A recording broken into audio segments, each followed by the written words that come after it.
Ladies and gentlemen, as you know, we have something special. Welcome to Excursions on KJAZZ 88.1 FM. I'm your host, Dan Seeff. I'm a bassist, guitarist, and writer, and I've appeared on albums by Eminem, Drake, Anderson .Paak, KJAZZ, and many others. And I'm also the West Coast director of the Herbie Hancock Institute of Jazz. And Excursions Radio is the world's one and only hip-hop and jazz radio show. And tonight, I'm very excited because I have two special guests in the studio who are not only my guests, but they're going to be guest DJs for the night. Paris and Amber of We Are King. Welcome to the show. Thank you. Hello. So, Paris was on the show before. I think it was my second show. Oh, wow. Yeah. Cool.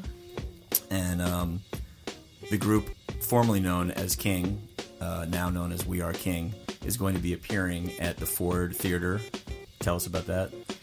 We are so excited. We're playing at the Ford Theater October 12th. That is Saturday. And it is our first show with an orchestral ensemble. We've been having a lot of fun. We're premiering some new music and also doing some new string arrangements of some of our debut material. Cool. So when you say orchestral arrangements, how big is the group? We actually are working with an 8-piece with some interesting elements like harp and double bass, and then your usual suspects like violin, viola, and cello. Cool. So it'll be some of the music that people know and then some of the music that isn't out yet. Mm-hmm. So will it be the first time performing some of this new music? Definitely. Cool. Yeah. Oh, that's awesome. So what I want to do actually is start with the story, if that's okay. Play the story. Mm-hmm. You guys all right with that? Yeah. All right. So this is We Are King, the story on Excursions Radio, KJAZZ 88.1 FM. That was the story by We Are King on Excursions Radio, KJAZZ 88.1 FM. I'm Dan Seeff, and I have We Are King in the studio here with me, Amber and Paris. And so I was going to ask you, the group is now a duo. Yes. And you guys are twins. Mm-hmm. Fraternal twins. Yes. Why is it called fraternal twins when it's women? Shouldn't it be sororital twins? Could be. But, I mean, I get it. I get it, but I just wonder about the origin of the word. Because fraternal means brothers. I guess it's because we're in a male-dominated society. Yeah. Trash. But fraternal means you're not identical looking. Right, and definitely did not mean that as men are trash. We love men. No, I didn't take it that way. It would be trash if it's slanted anyway in one direction. Anyway, let's talk about this.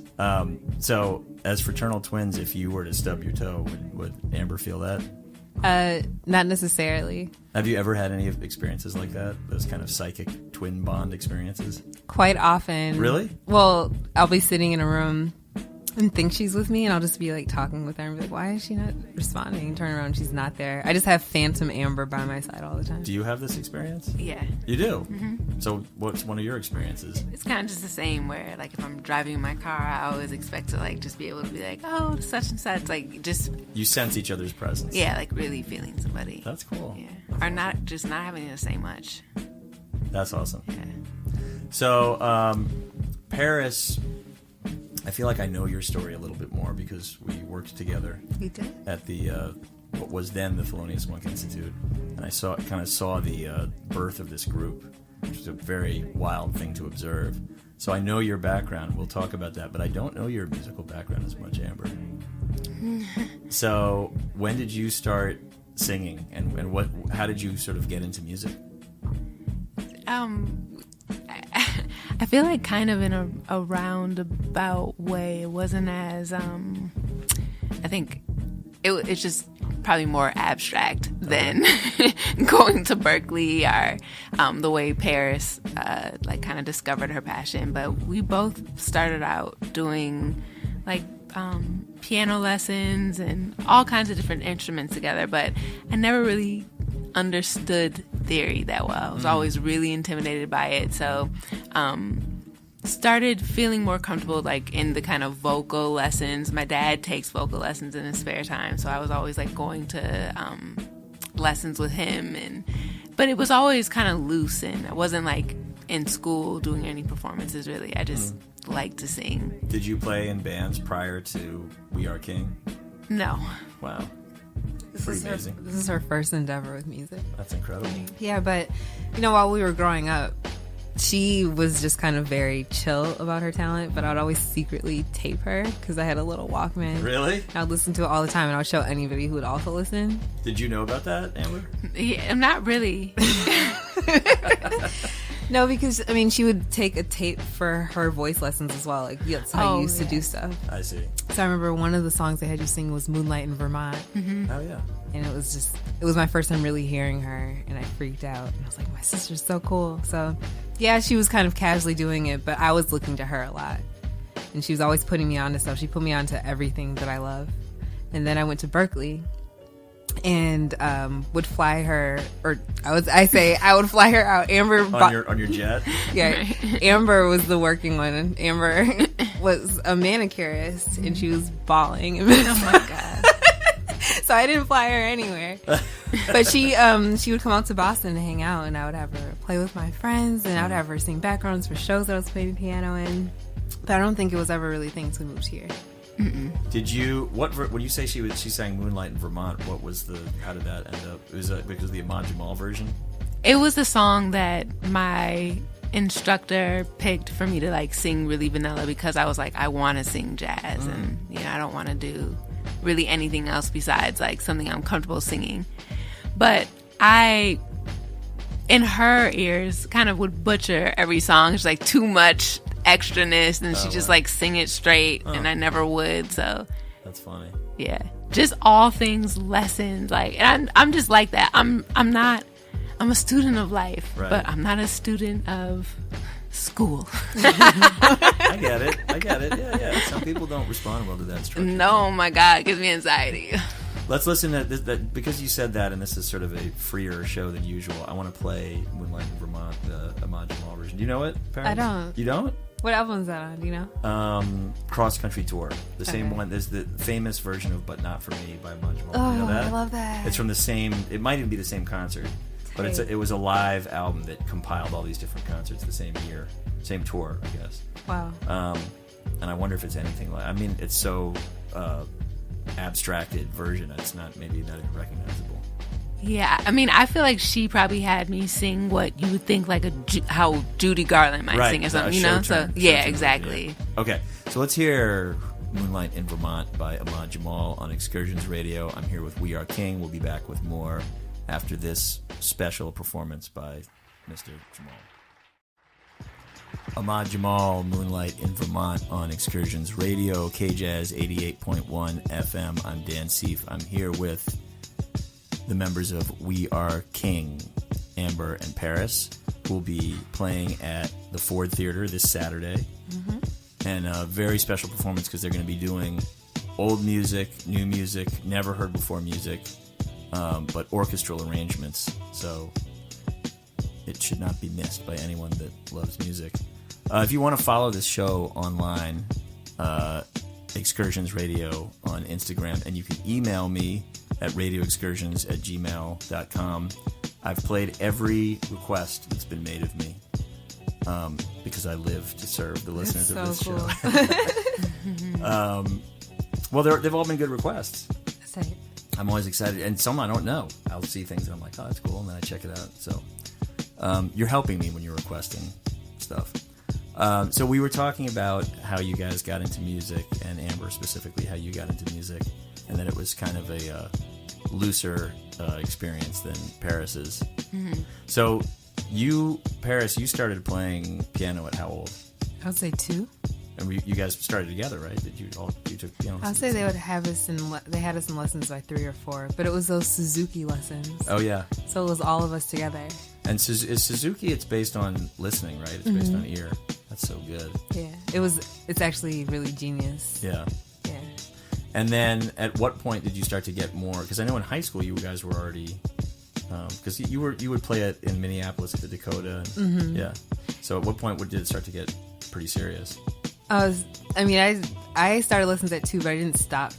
I see. Yeah. So I went through all my cousins, my siblings, my dear siblings, everybody fell off except for me. Like everybody just kind of one by one just dropped out, but really mostly got interest in sports or just started doing whatever they were doing. Yeah. This was what I wanted to do. Right. But it was Suzuki. Then I think it was gospel with a pastor. My dad's really close friend and pastor was my teacher. He's an incredible pianist. Wow. But it was a totally different way than learning jazz. And then I went to... So you studied with him? I studied with him for a long time. Then I went to middle school, discovered really orchestral music and started playing the viola. Oh, I didn't know that. Yeah, I was in the orchestra, Pop's orchestra, and we would travel and play, and I got really into like a lot of classical music. Wow. So that makes sense with your arranging skills. Oh, cool. How did I not know that fact about you? That's a key fact. Yeah, I mean, that's really what got me into it. And then found out about jazz. There was a jazz band teacher found out about me from the strings teacher because I was playing piano like when I wasn't playing viola. Okay. And then that's when I first saw my first charts. That's when I first heard, I guess, what was it? It would have been Blue Bossa and Mr. PC. Those are like the first, right? Good starting points. Yeah, and I know that we've gotten up to like Friday the Freeloader and things like that. Did you learn that solo from the record? The Miles record, Kelly. Do you know that someone asked me to? Did we talk about this? No, but that's just I learned it recently. I mean, the best I could is being not a piano player. Yeah, that's a really incredible solo. It's just really, it's so cool that there's like a, kind of like a goalpost or something. Like people like learn that solo. Totally. Wynton Kelly is amazing. Yes, the best solos. Love Wynton Kelly. Yeah, and I had Kiefer, the piano player. I had him on, and he was telling me about how he assigns that to all of his students. Oh, cool. Yeah. Yeah, that's a really good one. Yeah. I couldn't make it past the third chorus because it gets too chordy for a non-piano player. Yeah, I mean, it's about people today, the young kids today are so lucky. I just remember I was talking to someone about this, being in jazz band, and we had the sheet music, and your teacher had to beg you to go to the store to buy a whole album just to hear the one song. Right. But like now you have access to everything. Totally. I can't imagine how fast you can learn, how I only really heard like the real version of Watermelon Man like recently, and I think it's just while I love the 8th grade version, I'm just like, dang, if they would have played this for us, we would have played it all differently, Yeah, not only can you get anything, but if you decided you wanted to learn something, there's a YouTube video of someone breaking it down measure by measure and showing you all the fingerings and everything. Yeah, no one has any excuse to not be the baddest musician. That's true. Well, that's true. So now, Amber, when did you start listening to jazz? Or did you? Well, you must have, because you were saying you wanted to learn how to sing jazz. Yeah. I mean, I feel like the real, like, falling deep into, like, kind of discovering what you like about anything was high school for me. I feel like it was, like, freshman year. Okay. Yeah. So what did you listen to at that point? I feel like it was Sketches of Spain was a big one for me. Like just all Miles stuff. And then Birth of the Cool was really big. You guys have really good taste and had good taste when you were young. Yeah. Those records I feel like really helped. And like although it was just listening to music, but it was impacting you completely. Yeah. Yeah, because that stuff has great harmony and everything. Mm-hmm. All right, so let's do this. Let's have each of you pick a favorite jazz recording, and we'll play them back to back. So, Amber, you go first. I'm going to do Kenny Kirkland, Blasphemy. Wow. Why that? It's the greatest song ever written. Okay. Yeah. I think I'm going to go ahead and say Bill Evans' Elsa. Oh, wow. I just heard that for the first time this weekend. Did you know that? Man. Yeah. I didn't know. Okay. But that's seriously a heavy song. Yeah, I was listening to my wife was playing it, and I was like, what is this? And she's like, she loves Bill Evans. She's like, I was like, but I don't know this. She's like, she looked on the Spotify. What's Elsa? I was like, that's cool. Do you know anything about it? Who's Elsa? I don't know. Okay. I just know my personal experience with it. Yes, tell. Well, did I play Bill Evans last time we were on the show together? I think so, but I remember when you were working at the Institute, you played a lot of Bill. You kind of actually made me re-examine Bill Evans a little bit. He's like my one true love. Well, I think about him when I listen to... I think about you when I listen to him, because you said when he plays piano, he's orchestrating with each note. Yeah. So I try to listen for that. Yeah, I hadn't heard anything like it by the time I heard it, and I was in like 7th or 8th grade. My teacher had told me to learn some music, to like go and buy a CD, and I didn't know where to start. I didn't know what to buy. So I bought a compilation CD called Late Night Jazz and an accompanying CD called Late Night Piano. The last track was a Bill Evans song called Midnight Mood. Don't know that one either. So good. It's just him. But me hearing it for the first time and being a piano player, I was totally confused. And I went to my dad and I was like, you have to tell me how this is possible. Like, I don't get it. And like, I think you did tell me that because you thought it was 3 people or something. Right. Like and you didn't think it could be one person playing. Right. Yeah. So that's how I got into him. Then went back to the record store, bought Jazz Showcase, I believe it was, which is more like a compilation album. Elsa's on that CD. That CD came with me on our first road trip away from our parents. Oh, wow. We went on a Black college tour when we were in high school. Okay. So it was, now that I'm looking back on it, it was really emotionally like a coming of age. It was learning a lot about our history, going to see all these like museums down there, seeing Black colleges, being with young people for the first time without your mom and dad, and this was my soundtrack. Wow, that's awesome. Yeah. That is awesome. Okay, tell me the name of the Kenny Garrett again. Kenny Kirkland. Kenny Kirkland. Blasphemy.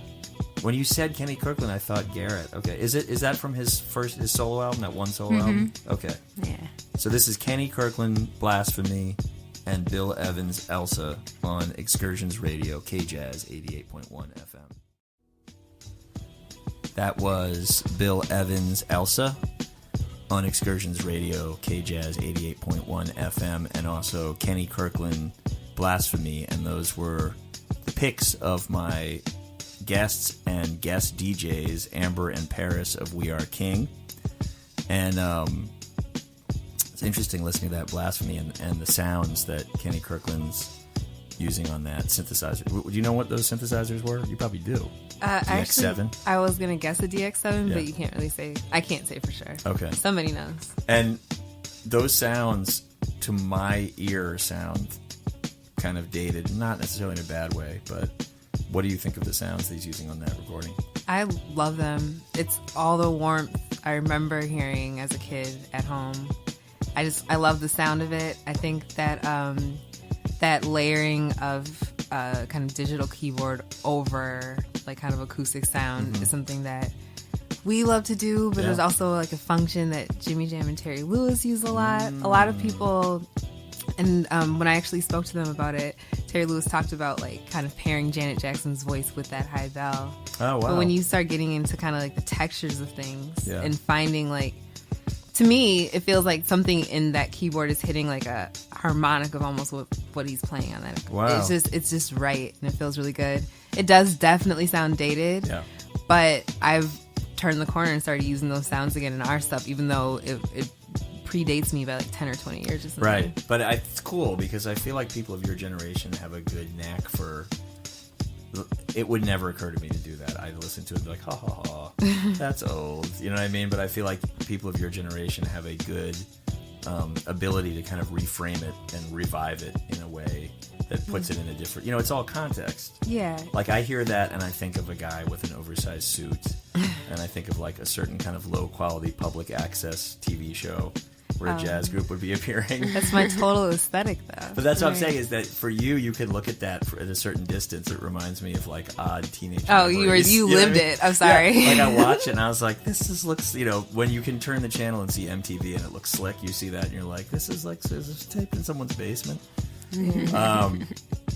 But I wanted to ask you guys about other.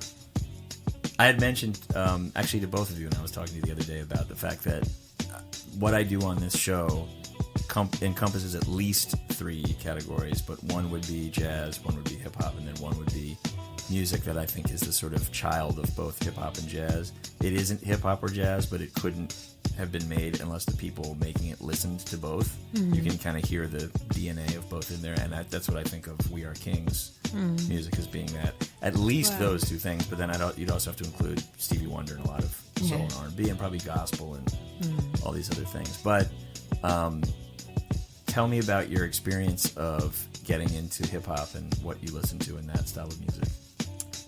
Oh, man. Okay, well, now that I'm thinking about it, I guess my first hip-hop album, not counting like R&B hip-hop, because I guess we were coming up squarely in New Jack Swing times, but the first one I remember buying, which is kind of... Huh? Yeah, we were a little after New Jack I'm Swing. thinking of like rapping. stuff Right. like rapping. I know. I was gonna say I had the Beastie Boys album for some reason. License to Ill? Yep. Wow. And I just did a full Beastie Boys show a couple weeks ago. that's tight. That held me, I guess, for a minute. Yeah. And then as far as things that I bought, Yeah. I know that I had Most Def Black on both sides. Ah. So there's like a very big gap there. Right. But those are the ones that I know I had the CD to. I loved a lot in between. Okay. But as far as like stuff that I went out and bought and got like super thrilled about, Yeah. Most Def's album absolutely changed my life. And what about you, Amber?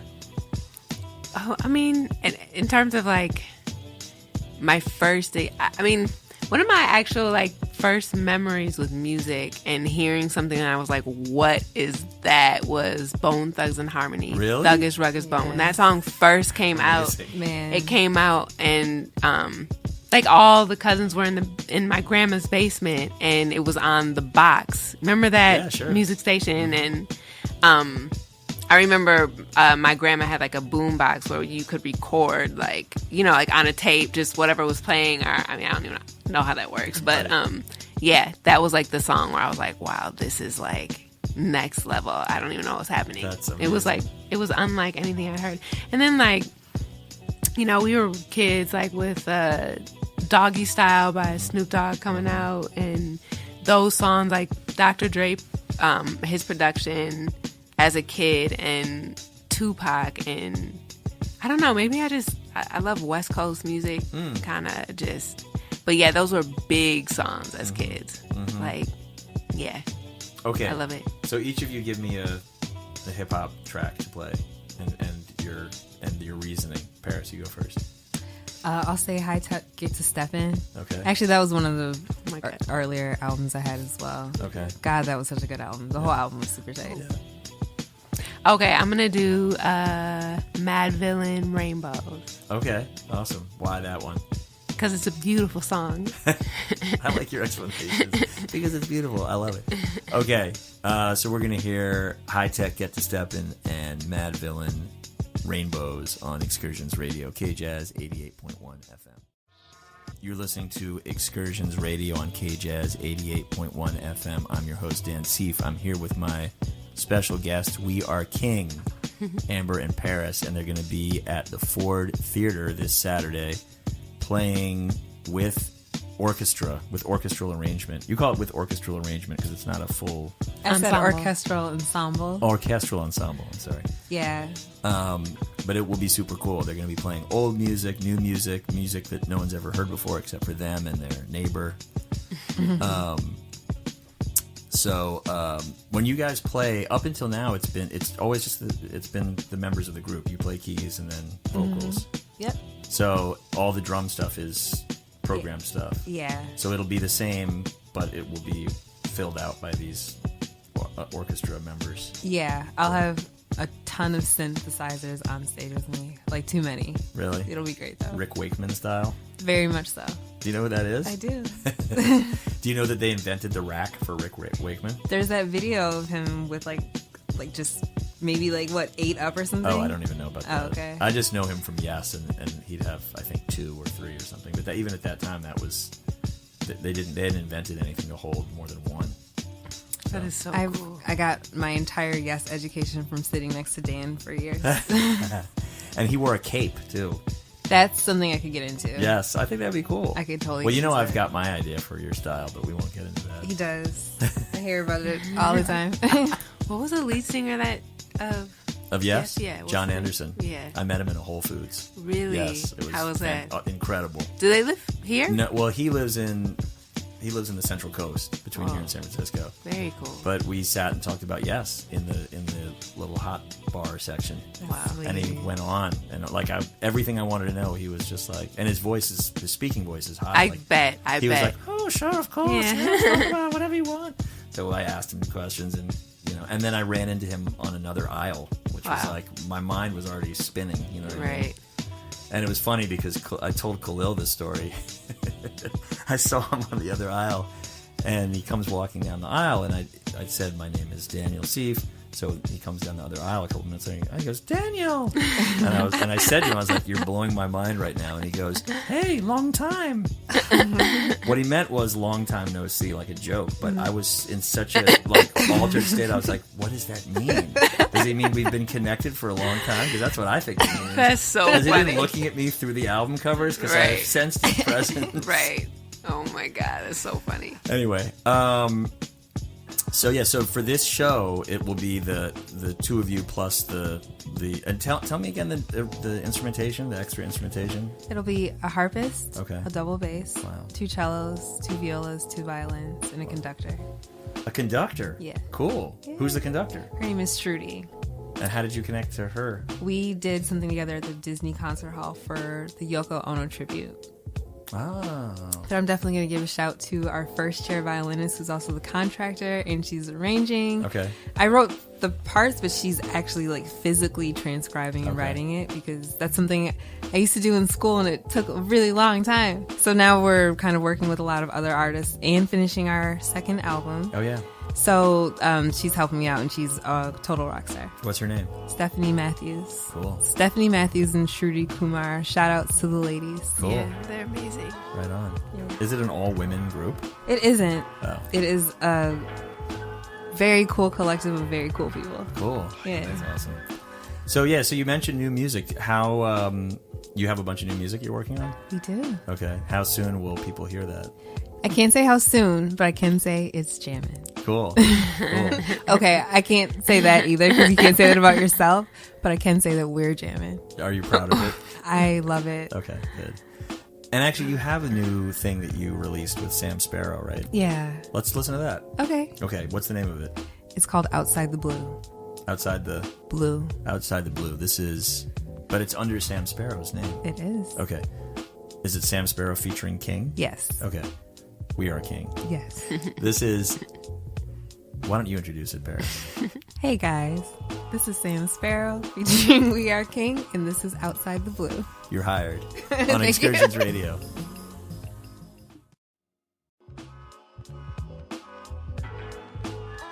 We Are King are here with me in the studio on Excursions Radio on KJAZZ 88.1 FM. I have Amber.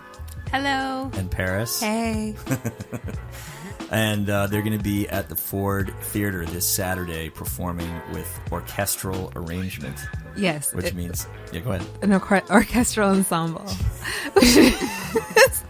It's a... I forgot my ginkgo biloba this morning. It's a lovely 8-piece ensemble of fantastic instrumentalists. Cool. It basically means We Are King plus strings and harp. Yeah. And conductor. Cool. So, you guys picked some other music for us to hear? Yeah. I'm going to go with Cyrus Chestnut. There's really a bunch of songs on this album that are just so beautiful, but I think the one that I'm going to choose for today is called Sweet Hour of Prayer. Oh, wow. Okay. It's the first one. The album is called You Are My Sunshine. Okay. And I think it's him taking a lot of kind of classic hymns and doing them in a jazz version. Oh, wow. But it just turns out that this song is the first song I ever heard of Cyrus Chestnut. Okay. And a friend who I really looked up to played it, and then I listened to it like nonstop for like years. Sweet Hour of Prayer? Yes. Wow, okay. Is that a spiritual? An old spiritual? You know what? I think it might be, but it also could be original. Okay. I haven't really checked into that. Okay. Yeah. And then you had another one? Another pick? You know what? Kurt Rosenwinkel, Portuguese. Okay. It's such a gorgeous song. Hard to find, but it's good. Cool. Amber? Well, my 2 picks are going to be around the guitar, and I'm going to do The 16 Men of Tane by Alan Holdsworth. Oh my God. Okay, awesome. And then I'm going to do Scott Henderson, Festival of Ghosts. You guys, these are such good and surprising picks. Okay, so we're going to start with, these are Paris and Amber of We Are King's picks, jazz picks, and we're going to start with Cyrus Chestnut, Sweet Hour of Prayer on Excursions Radio. That was Scott Henderson, Festival of Ghosts on Excursions Radio, KJAZZ 88.1 FM. I'm here with my guests. We Are King, Amber and Paris. Hello. And those were their jazz picks, and I was really surprised, Amber, at your jazz picks. Those are very fusion-y jazz picks. Love it. Alan Holdsworth is a big hero of mine, and I know so few people who really listen to a lot of Alan Holdsworth. That's all I listen to. Really? Yeah. Yeah, he's amazing. He was a unique, innovative genius. Yeah. You ever hear Bruford, the band Bruford? No. Oh, you should check that out. That's the ex-drummer of Yes. This bass player named Jeff Berlin that was like a Jocko era bass player, and Alan Holdsworth. Wow, okay. And actually that preceded UK. Okay, I was going to ask the era. Because Bruford and Holdsworth started UK with John Wetton and Eddie Jobson. Yeah. John Wetton came from King Crimson, Eddie Jobson came from Roxy Music. Roxy Music. It's so interesting to hear Holdsworth in UK and then listen to him in like a Tavishron. Right, his own stuff. Yeah, like and really the progress. And I don't mean to say that like I have any authority to talk about like I'm not trying to say, but it's really kind of interesting just I don't know.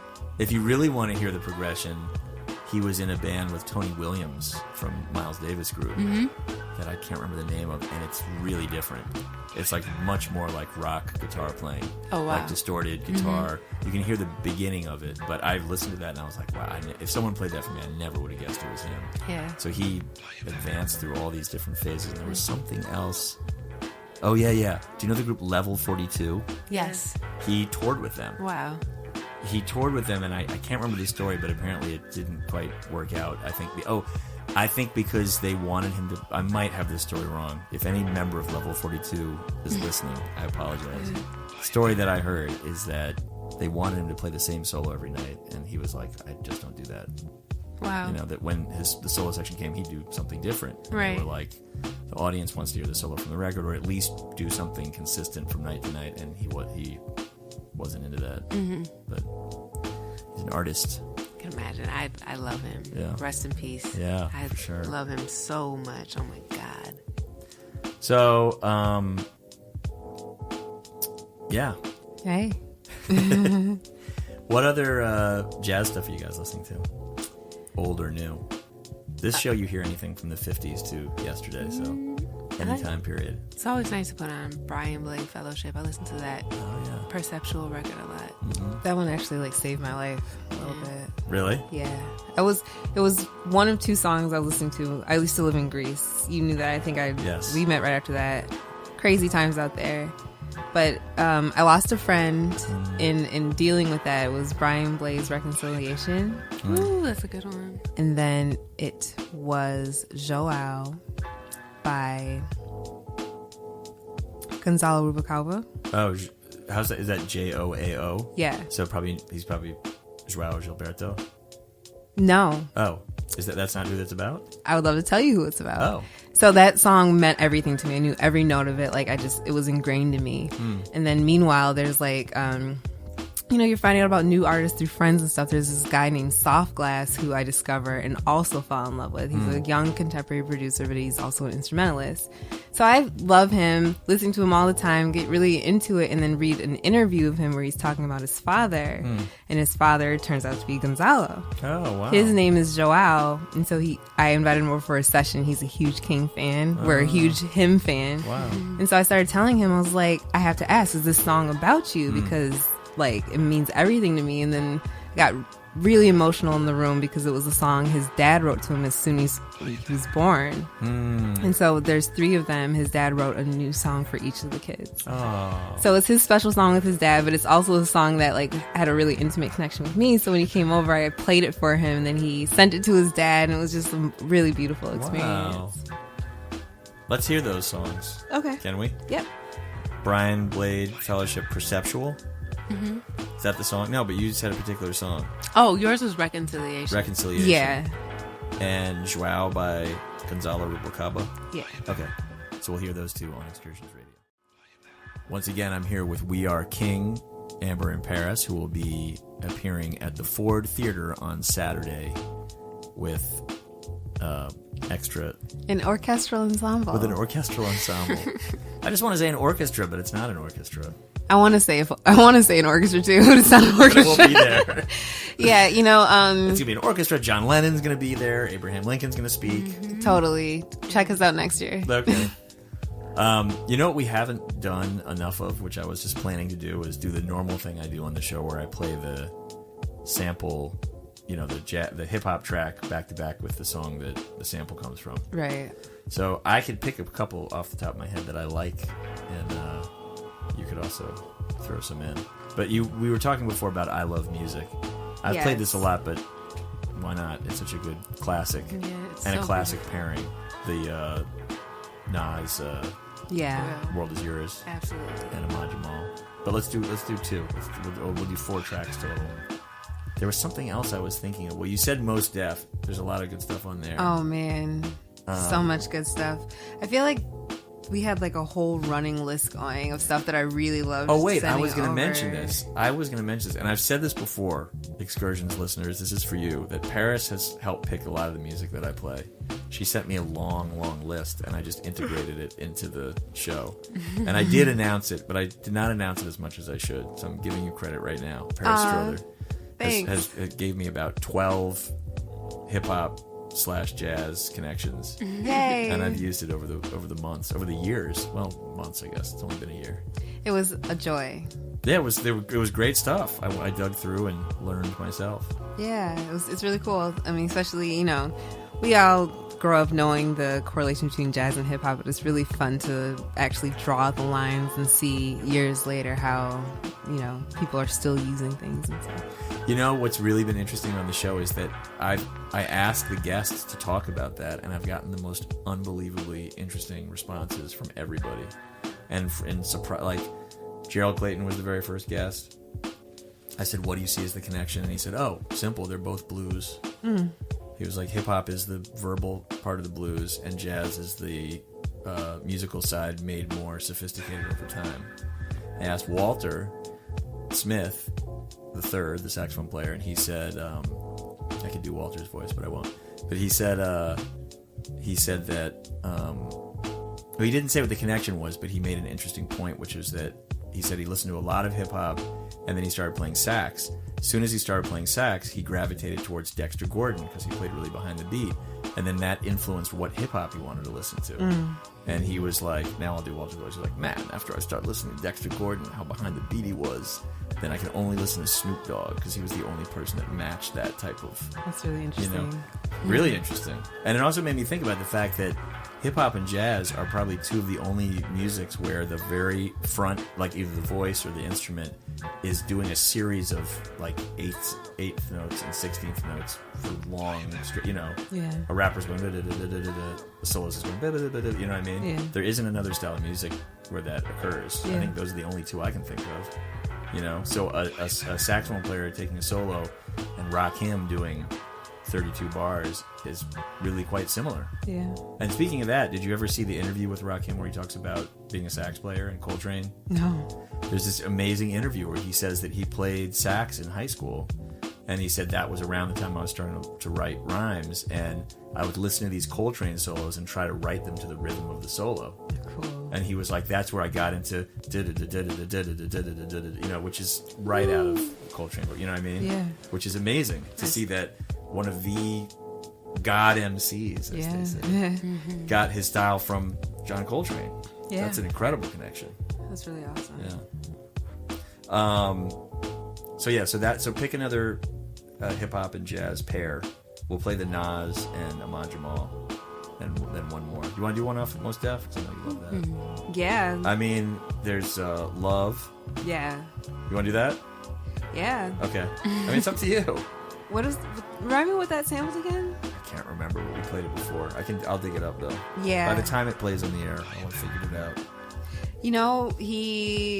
There's a couple. Well, there's Miss. I feel like I can't say the name on the air. Oh. Miss Large Posterior. There's that, but what do I want to say right now? I want to say, it's another Mos Def song, but I don't think it's on that record. You know what I've come to love playing on this show is Kanye West's School Spirit and Spirit in the Dark by Aretha Franklin. That's cool. That's a really awesome one. Yeah. He makes incredible use of some really great samples. Definitely. Steely Dan. Oh man. Yeah. Yeah. Hey, you don't have anything to say about it. Right. Well, yeah. But let's just pick one of the Most Defs, real fast. Go. Most Def. Like Most Def song I love. Yeah, no, the one that we can play with the sample next to it. Okay, we'll do the Miss Enlarged Posterior. Cool. Because that is such a great one. And that's Aretha. Mm-hmm. What was the other one that I said we were going to do? Oh, yeah, the Majamal and Nas. Yeah, but, yeah, because that song samples One Step, right? Correct. Okay, there's that, but then there's this Norman Connor song. Oh, yeah. That's called Invitation. Okay. That was sampled on this soundtrack for this movie called Brown Sugar in the 90s. Oh, yeah. No, that was the 90s. I'm sorry, the 2000s then, right? Mm-hmm. I think Bob Hurst had something to do with that. That would be super tight. Yeah. Because I love Bob Hurst. Yeah, me too. But there's, so that song, I don't know if you would consider Invitation to be like traditionally like a jazz song. That's okay. But it's so beautiful. Yeah. The original is beautiful. The sample, the song is beautiful. Let's do it. Okay. Yeah, do that one. That's a good choice. Okay, cool. Okay, so we'll start off with The World Is Yours by Nas on Excursions Radio, KJAZZ 88.1 FM. Most Def, Brown Sugar from the Brown Sugar soundtrack on Excursions Radio, KJAZZ 88.1 FM. I want to say a thank you to my guests, We Are King, Amber and Paris Strother, for being on the show. Thank you for having us. Yeah, thank you so much. They will be at the Ford Theater on this Saturday playing their music with an orchestral ensemble. With an orchestral ensemble, which will be a fantastic show. Great way to hear them live in a unique setting and to hear some music that has never been heard before. So if you want to keep up with this show, you can follow the show on Instagram at ExcursionsRadio. You can email me with any questions, suggestions, requests, or just your feelings at radioexcursions@gmail.com. How can people follow We Are King online? You can find us at We Are King on Twitter, Instagram, and Facebook, and at weareking.com. Awesome. Thank you again for being on the show. Thank you for having us. This is Dan Seeff for Excursions Radio signing off. I'll see you next time.